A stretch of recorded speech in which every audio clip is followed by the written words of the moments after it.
You're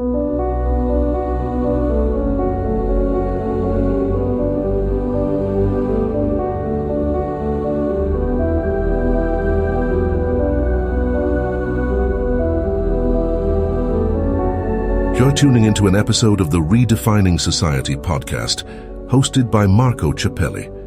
Let's face it, the future is now. We live in a hybrid analog-digital society, and we must stop ignoring it or pretending that technology is not affecting us. The line between the physical and virtual worlds has become a figment of our imagination. On it, we are continually performing a dangerous balancing act, juggling convenience, privacy, freedom, security, technology, society, culture, and even the future of humanity. There is no better place than here, and no better time than now to muse on our relationship with technology and how to redefine what society means in this new age.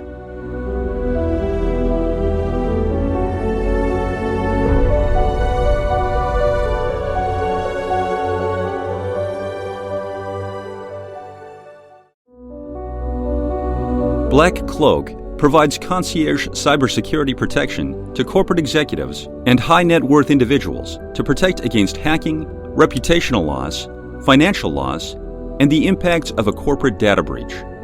Learn more at blackcloak.io.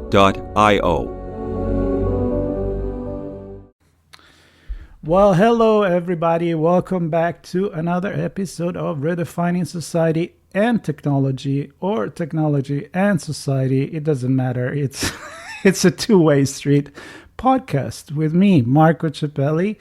And of course, I never talk, although I think I could just talk to myself for about half an hour, but I'm going to avoid that as much as I can.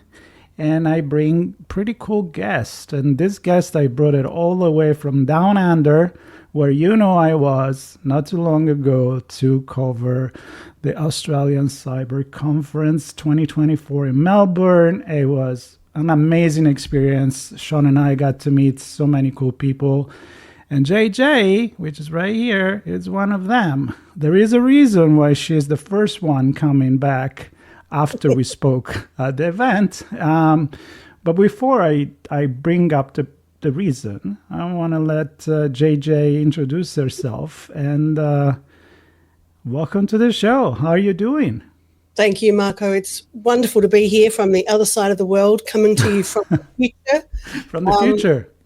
Yeah, I think I was your first guest at the ACER Cyber Conference. That's right. You are the first, no matter where, how. You're here the first. I am again. I know. And folks listening and watching, I had no idea it was even happening until the night before or the morning of. So here we are. My name is Jaqueline Jayne, also known as JJ. Either way is fine. But JJ tends to roll off the tongue a lot easier. I work in the world of cybersecurity in the human element. So that conduit between people and technology and people. Terminology has changed a lot over the years, but some call me the security influencer. I'm that expert in human risk management, which is that evolution of security awareness training, and online safety specialist, talking to the individual, the person on the street, the non-IT professional, the people who have kids online, and the people who are making the same mistakes their kids are online. It's, for me, sparking curiosity and getting people to think differently about technology, because it really is all about humans, not the technology. And humans don't come secure by design, and we cannot be patched on Tuesdays, my friends. So that's why I'm here. A little bit about me. I can be seen all over the different places, but my website's the best place to go, and you'll get all those links, I know, in the show notes, Marco. Is that how we call it? Everything's in the will. And look, I even get a card, the real one. I have it with yes. me. So that proved that I actually got to meet you in person, Correct. which doesn't happen often to me and my guests. But no, and it was wonderful to talk to you. This card says, "Don't click on exclamation point." So that's how I call you too. It's the click. I know it's there you go. Show and tell. For the people listening in the podcast, there's a sticker and a business card that says Correct. that. Which is a business card for your viewing pleasure, as I say. So we had a great time. We did. I think the event in Melbourne was amazing. We did 20 conversations in different places in the room, in the venue, and I think it was a success. Akash and the whole association said so.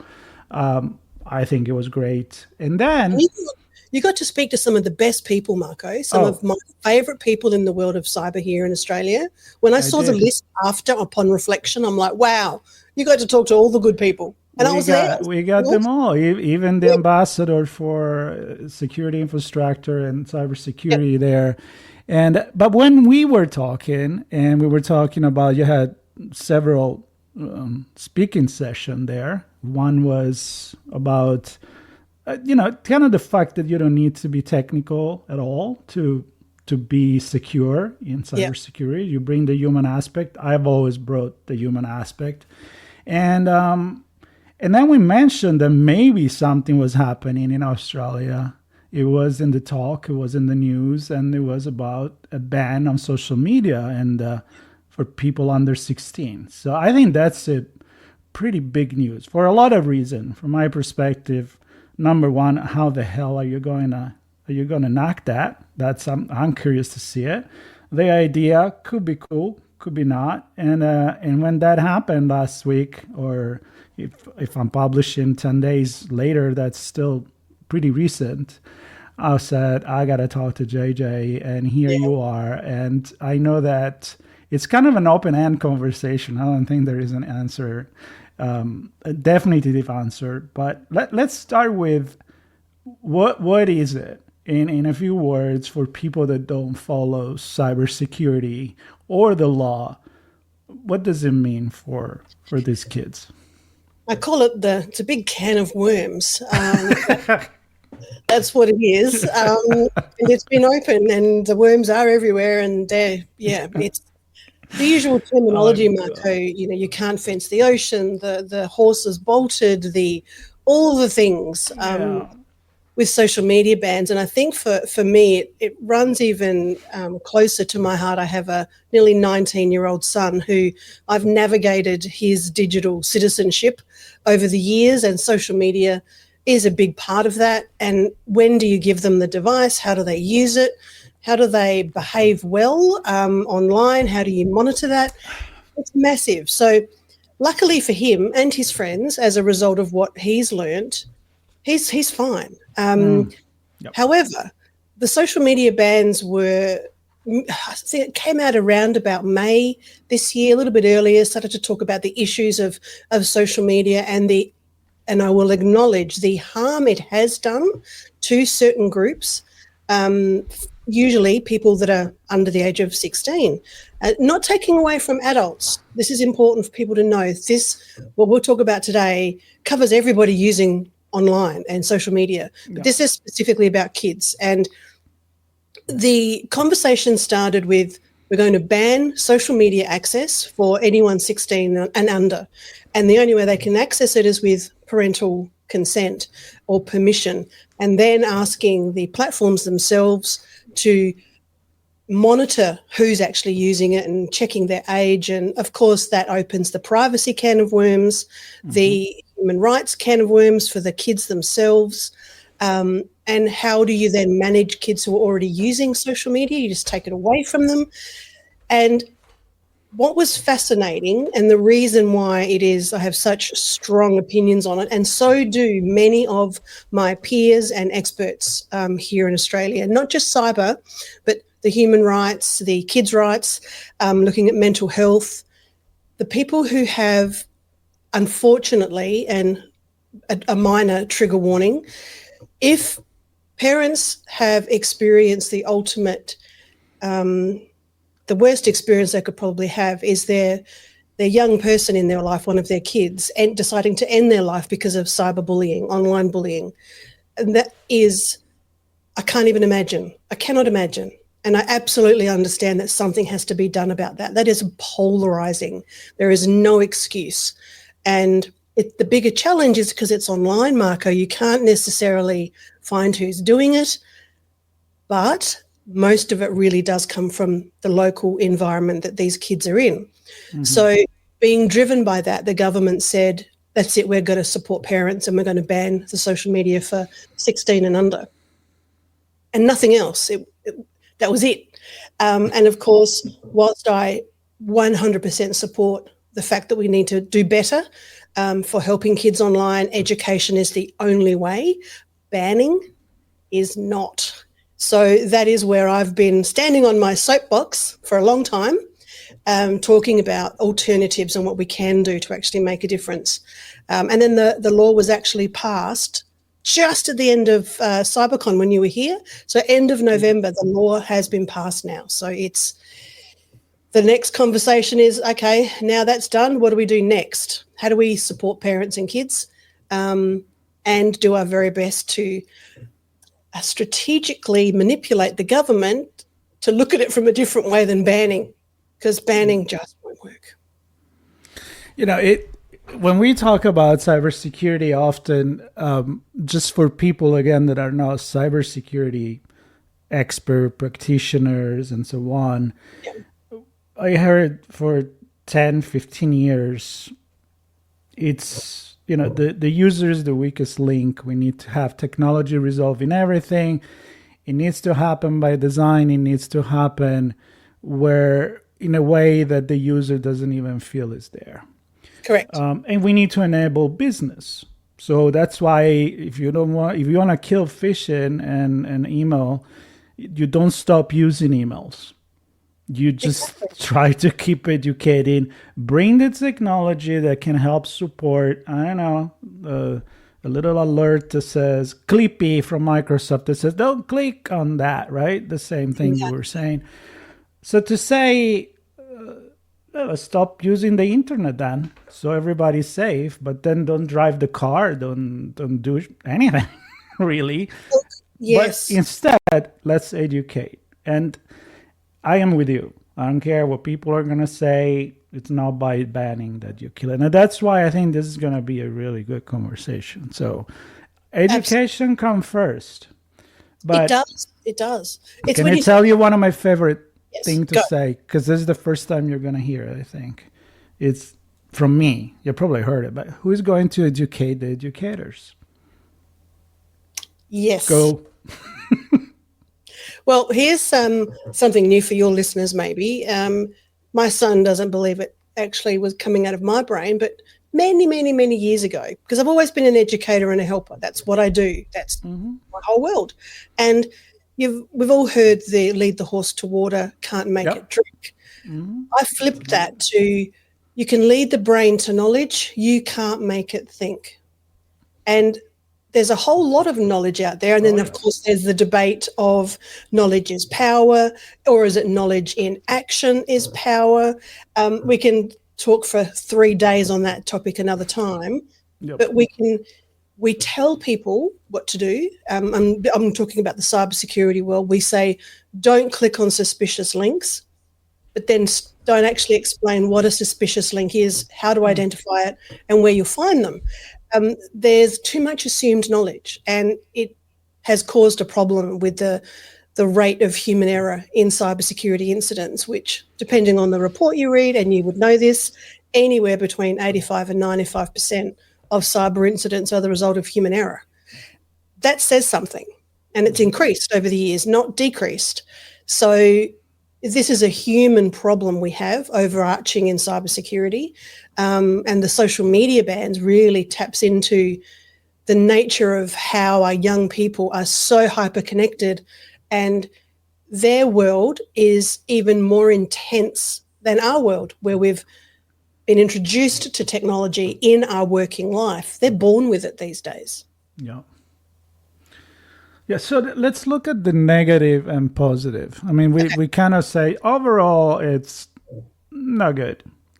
What I hope is going to do is that now there is a kind of a cooling period where it needs to be implemented, given the time to the big company, Facebook and so on, to TikTok, to find a way to do it. And people say, well, you know, if you can check the driver license to sell alcohol or to access certain kind of website, then you should be able to do it here. But then, privacy, minors, blah, blah, blah. But overall, maybe it will shake something. Maybe we'll rethink it. Maybe it's a lesson, because I think this is shaking the entire world. Because Yeah. when something happens somewhere, usually then there are repercussions, European community, the United States, and everywhere else. So is there anything good in this? Maybe apart from what I say, maybe it's going to start making people actually talk about it. Absolutely. If where anyone in the world has an opinion or are passionate about something and it hits the main headlines, that's a positive. Even if the topic is not necessarily everyone agrees with. It's a very polarizing topic. So in my opinion, having all of these people come together, whether you agree with it or not, it's the conversation starter. If it helps one kid do a better job online and not be the nasty bully and think about the consequences, and if it helps one kid not experience that on the other side, it's worth it. It brings everything to the forefront, and I call on all of the cybersecurity experts globally to think about it, because this conversation is happening in other countries. And now that we've passed the bill here and the law is in place, like you said, to your point, people will be grabbing this and saying, well, they did it in Australia, and this will start to roll out everywhere. And the good thing is parents and carers can now have some more information to sit with their kids and have that conversation. Right. The challenge is, if your kid is under maybe like 10 or 11 years old and they don't have a device yet, which is, again, getting younger and younger, but if your kids do not have a device yet, this is an amazing opportunity to start them off in the right way, so that they're safe and they keep others safe. For the kids that are already online and using social media that technically shouldn't be, but they are, parents have a struggle on their hands to say, well, we can't take it away. There will be anarchy if they do that. It's a fact. Banning the TV. Personal story, when I was in my final year of high school, my mum removed the TVs from the house. Just the worst possible thing that could have happened, because it was TV. It wasn't social media, but I had nowhere to go watch TV. And that was the place that you did things back in those days. So that alone, thinking about how I felt with TV not being available in my home, you take away my main communication to my world. That can have more devastating effects in many ways. So then we've got the kids who are coming into, they're 16, 17, 18, 19. How do they get help? Because they're still doing some questionable things online. So are they now out of the bucket and say, well, we're only going to support kids under 16? So it's not a one-size-fits-all. It's how do we educate and support our parents and carers and anyone? You could have nieces and nephews. You need to know how to make your devices safe in your home if your nieces and nephews come over. It's so complex. But to say we're banning it to support kids or to help parents, no, you're not actually. You're causing more harm, and there's evidence to prove that. Yeah. You know what I'm thinking, like as you're talking and you throw some numbers in terms of age there, one of my feeling when I heard the age cut, 16, I would have thought it would have gone at a younger age maybe, when you still have, first of all, you're not a teenager, your social life is not already around that. I can live without social media. I mean, yeah, for business, of course, there's LinkedIn and all of that, but I'm a Walkman kid. You know what I mean? So I'm okay. I'm going to survive. Don't take the radio away from me and music. I'll kill you. But that's funny. Can you imagine? But that's what probably is for a 16, the social media, right? Yes. So could have been better, on your opinion, if it was younger, 12. I don't know. I'm just throwing a number there. Yeah, look, I think because of the nature of there not being, the way technology and the internet and connectivity, devices, how it's moved so fast, like it's the fastest evolution of something ever in the history of everything. AI is probably going to be the exception because that has moved even faster. when we think about how we grew up and when things were, I remember buying a laptop in the late 90s for the equivalent of just under 9,000 Australian dollars. And it was the first Toshiba active screen where you could see the colours from the side and the front. It was huge. I was one of a few, like very few. Now we give our kids these incredible devices that access the world and amazing things, but there's negative, and parents don't know how to fix that to start with. I'm sticking to, I think we're still 2 generations away of kids coming into the world with the support they need to be good digital citizens, be safe and understand that, and there be the dumb phones first until they're probably 13, 14, 15, but they need a license, in a sense, like a pen license at school to get that. But they should learn it at school, learn how to do this well, like road safety. I love analogies, Marco. Should write a book on analogies. I'll help you. I love those. Let's do it, because in cybersecurity, analogies is what gets people to have that penny drop, and they think, but the social media that's what you mean. Okay. Exactly, because they don't understand the technology, the cyber side. Yeah. It's road safety.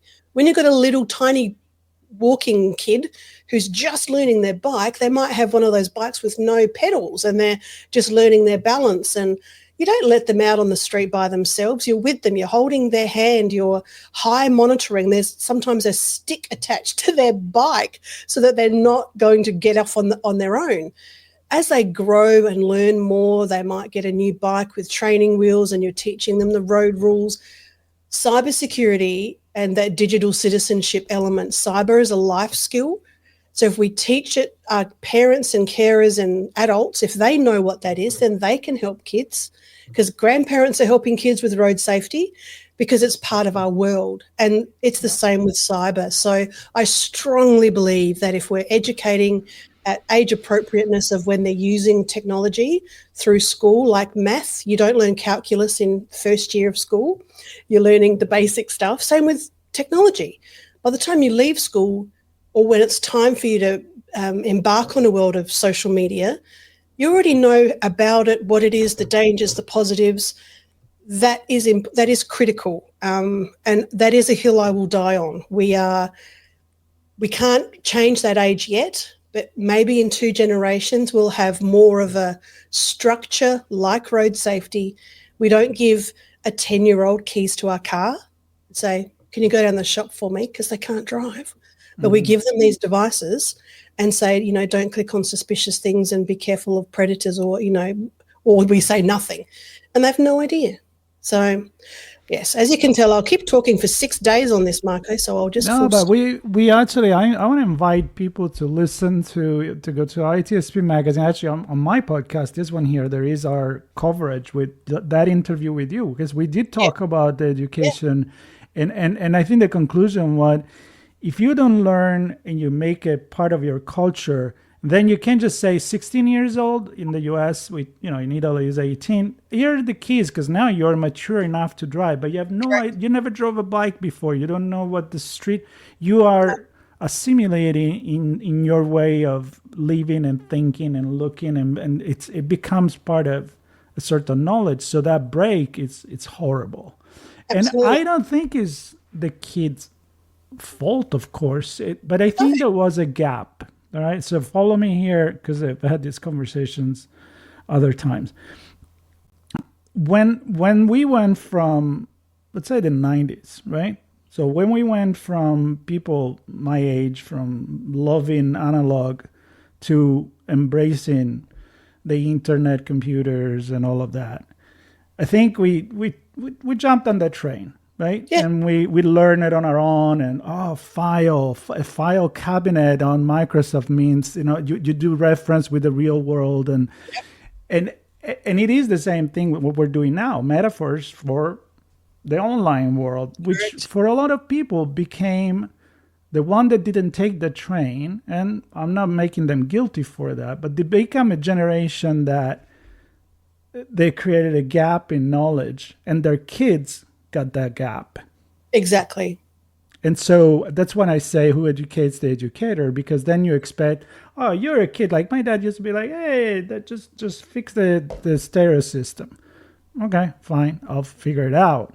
And now they say, oh, my kid is great with the internet. What does it mean it's great with the internet? It's just using something that it goes there. But this is an ignorance and a non-knowledge that it's brought down from one generation that doesn't know to one. But it does know how to tell you how to drive, because they did embrace the car. They don't come from the horse and tell you to go and drive. And if that's perfect analogy as well. When I get pushback of the road safety, I say to people, let's go back through the industrial revolutions to when cars were introduced. It took a few generations for cars to develop, and once there were more cars, roads had to get better, and once there was more of that, then we had to really think more about safety, and seatbelts weren't law for years. It was only when there was an issue that we had to look at the safety of that, and everyone was involved.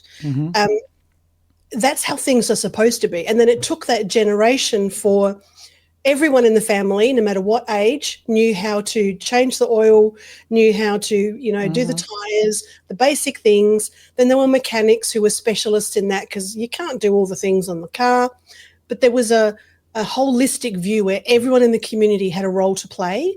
And now everyone pretty much knows what to do with road safety and vehicles and etc. So when you think about the online world, to your point, we're saying, look, our kids are so great at this.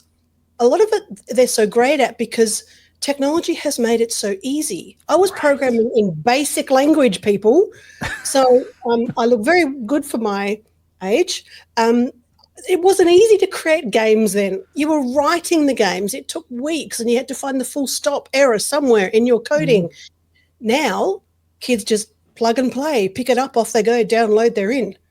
It's not because kids are somehow more brilliant. The technology has made what's that term, Marco, the speed to competency, or the pathway so easy. We had to do things the hard way back in the day. And it's just... But you also don't know how it works.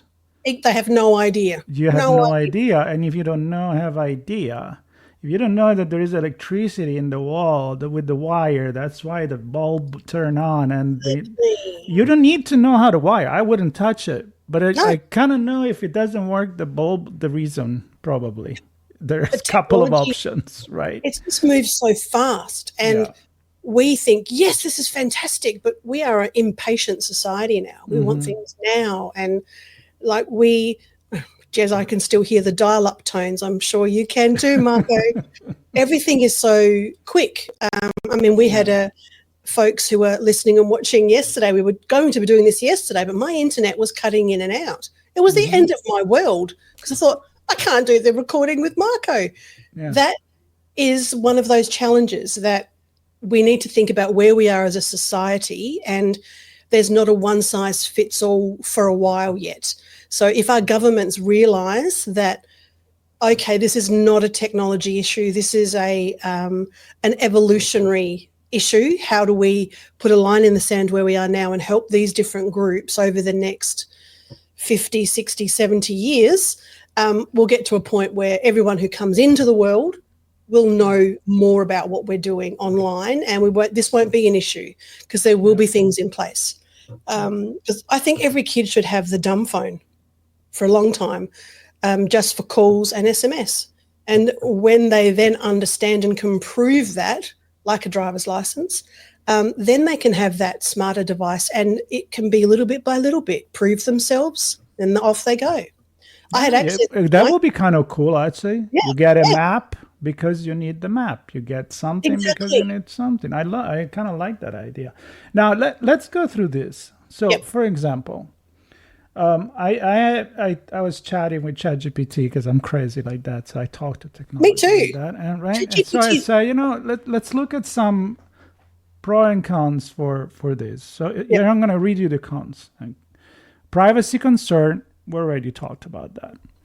Accessibility issue. It could isolate vulnerable youth that relies on social media for emotional support or community. So we're forgetting all those people that are actually those kids that are connecting Yes. with other and creating communities. Yep. And you The just tell them, no anymore. Exactly. I know. In Australia, if you people aren't aware who are watching and listening, Australia is massive and as big as landmass of America, United States. And a lot of our kids are rural, so they're in the country. Yep.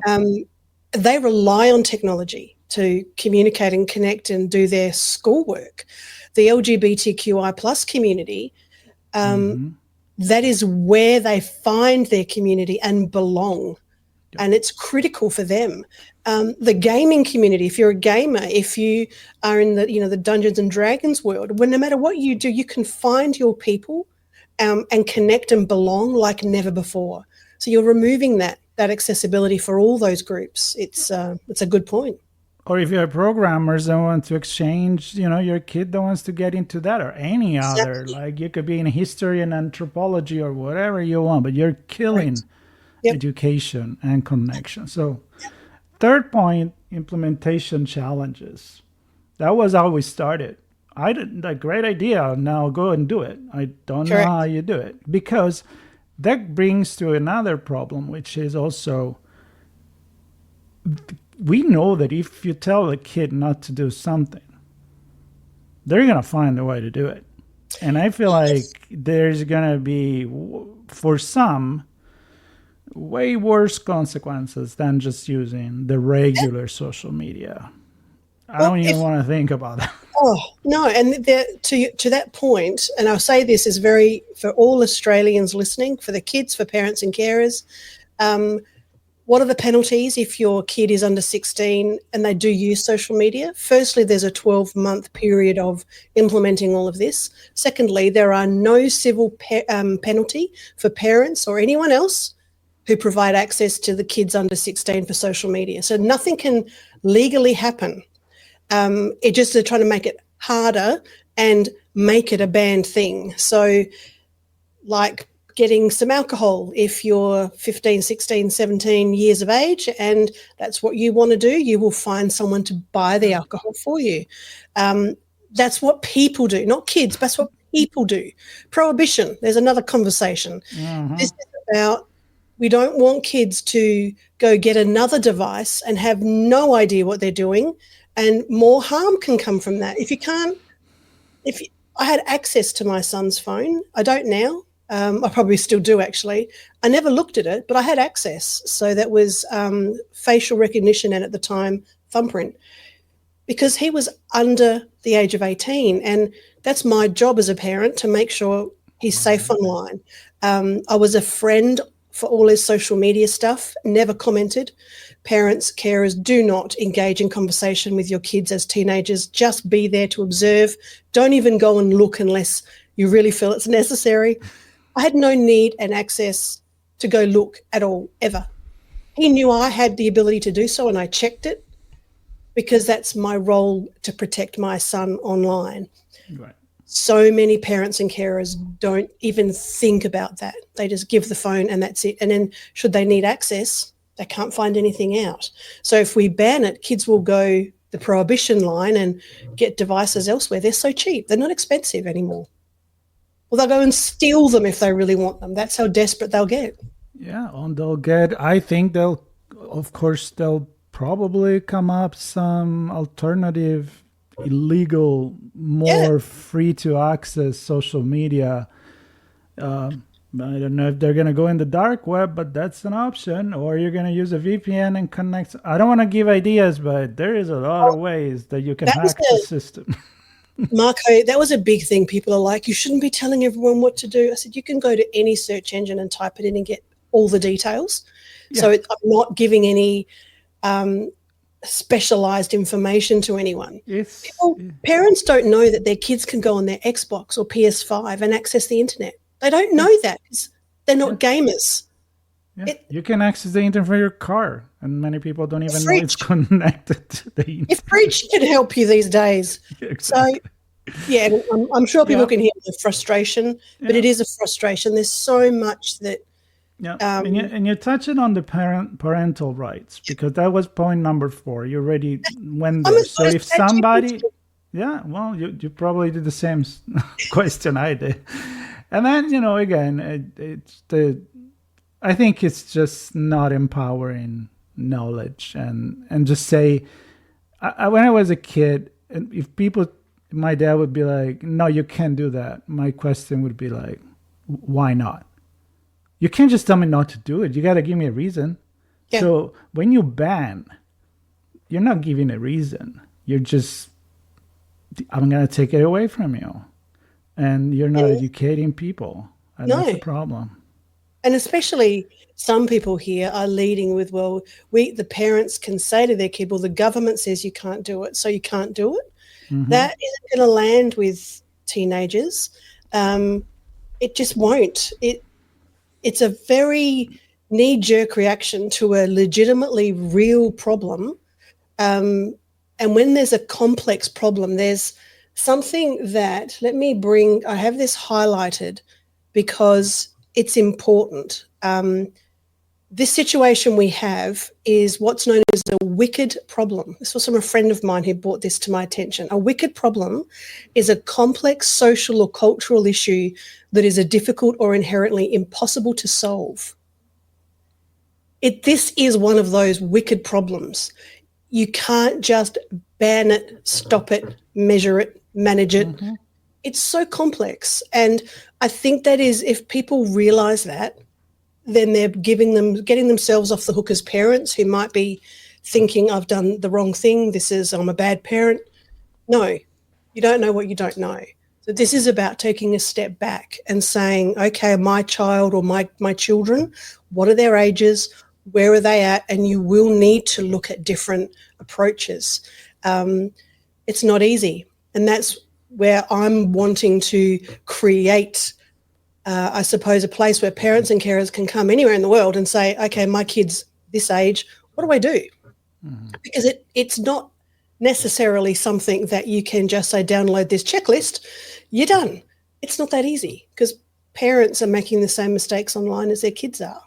Yeah. So it's educating them. It's so complex. It is complex. I think your point, and I keep thinking, when you live in a digital society, or a hybrid, obviously we still live in the real world as well, but the digital world is become real as it can be. Parents need to educate schools. I mean, as you teach the basic, I think schools need to start having that few hours a week it's vital. It's vital for our society, as you explain, civil rights and other kind of regulation or education about digital life. For me, is a no-brainer. Same. But I guess it's 1, 2, and I know a lot of other people in the industry, of course, that would certainly agree with us. But I am also afraid that if you accept this, and you say, okay, there will be more law coming in that control the digital life. And that's not a good thing for democracy, I think. No, it isn't. I mean, we've seen what's happened in some countries around the world where Facebook is banned. There is a legitimate Facebook version on the dark web that is accessible. And people don't understand, again, when you let them know, the non-IT people, that it's not the way the internet works isn't what people think. It's not all drugs and guns on the deep dark web. And there's different levels of that. Yes, it's there, but there's also things that make accessibility available to those where governments have banned certain things. Mm-hmm. They will find a way, and the platforms themselves have made that available. Yep. It's not someone else has created Facebook. It's actually Meta who've created it for those people. And it is, for me, it doesn't make any sense. But when I think if I was a government who wanted to seem to be doing the right thing, because that's what they want, votes. Let's just be honest. That's what government is all about. And this seems to be the answer. Let's ban social media from, this age younger. And they want to grandfather it, Marco. They want to say, so if you're 15, 14, 13, 12, 11, 10, and you're on social media, you now can't be. We're going to take it away from you. How do you manage that? Imagine the lounge room conversations there to say, well, you've been using it for 4 years really well, no problems, but the government says you can't use it now. Just does not sit with me at all. And I was having a conversation with my son about this, and I said to him, if this was us in a situation, 4 or 5 years ago, I would be saying to you, you will be continuing to use social media. The government can say you're not allowed to, but as your parent, I'm saying you can. Now, that would be, you can't do that. The law says. It's like, well, it's going to cause my kids so much more harm. We're a gaming household here, and this is not going to happen. It's just not going to happen. And some parents who don't understand the nature of their world for kids online, it's going to cause a lot of harm, like a lot of harm, and quick harm as well. So, yeah, it's there is an answer. And I want to leave you the answer so we can close this, but I also want to touch what you just said. We come from a pandemic where being connected, honestly, saved a lot of people from mental crash. And I think teenagers and kids being able to go to school, but also to have their group on Facebook, their group on any other thing. Did we just forget about all of that? When it's in our favour, again, this is a government hat lens perspective. When it works for us, we'll use it. But when there's a possibility for votes or seemingly doing that quick response, then we'll put something in to help a small group. It doesn't help anybody doing it that way. But at the same time, the government actually understand what's required. Because they're not IT professionals. They're not like you and me who understand the complexities of that. So it's challenging. I can't pick up the phone and have a conversation with government to say, hey, think about my point of view, because everybody else is doing the same thing for their own reasons. Kids were online doing their whole schooling during the pandemic. Yeah. So what would they say then? Oh, okay, well, we'll let you use social media now because of the pandemic, but we'll take it away. Yeah, then it's gone again. Yeah. You just can't do that. Yeah. But again, back to the beginning of this conversation, it's bringing this to the forefront, where people listening and watching today will be now thinking about this in a different way. And that's winning in my books. That's a good outcome. So are we going to end with this then? We'll try to take the positive out of absolutely something. Take the positive. I think that's what we need to do. I think we learn, and again, if this is gonna shake and make everybody talk really seriously about cyberbullying and education for online digital, understanding, and this is gonna make even parents understand honestly what kids are doing online, but also themselves experiencing what's going on. They will see it's not the dark forest where the big bad wolf is gonna eat you as soon as you go in there. There is a lot of different things happening there. And I want to invite you to come back and talk about more of these things, because of course we are having a good time, but I think we're also making probably people think in a positive way. So this is what I like to do on the show. And anytime, you're welcome. Absolutely. Open invitation, 2025. Just knock on the door. You'll be here. And hopefully we'll see you again in Melbourne next year. That'd be cool too. Looking forward to it. It's been awesome talking to you, Marco. I love it too. And everybody, subscribe, share, get in touch with JJ. There'll be a link to her website in the notes. And we will see you again on Redefining Society and Technology podcast with the next conversation. Take care, stay safe, and don't click on that stuff. Kind of yeah. stuff. Yep.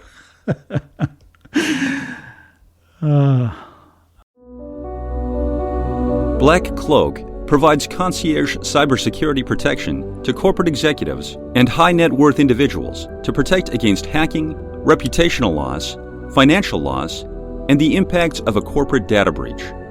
Learn more at blackcloak.io.